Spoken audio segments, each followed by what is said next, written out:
श्रीलक्ष्मी श्रीमहालक्ष्मी क्षीरसागरकन्यका उत्तिष्ठ हरिसम्प्रीते भक्तानां भाग्यदायिनी। श्रीलक्ष्मी श्रीमहालक्ष्मी क्षीरसागरकन्यका उत्तिष्ठ हरिसम्प्रीते भक्तानां भाग्यदायिनी। उत्तिष्ठोत्तिष्ठ श्रीलक्ष्मी विष्णुवक्षस्थलालये उत्तिष्ठ करुणापूर्णे लोकानां शुभदायिनी।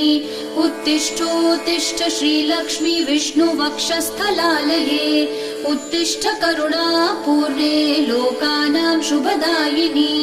श्रीपद्ममध्यवसिते वरपद्मनेत्रे श्रीपद्महस्तचिरपूजित पद्मपादे श्रीपद्मजातजननी शुभपद्मवक्त्रे श्रीलक्ष्मी भक्तवरदे तव सुप्रभातम्।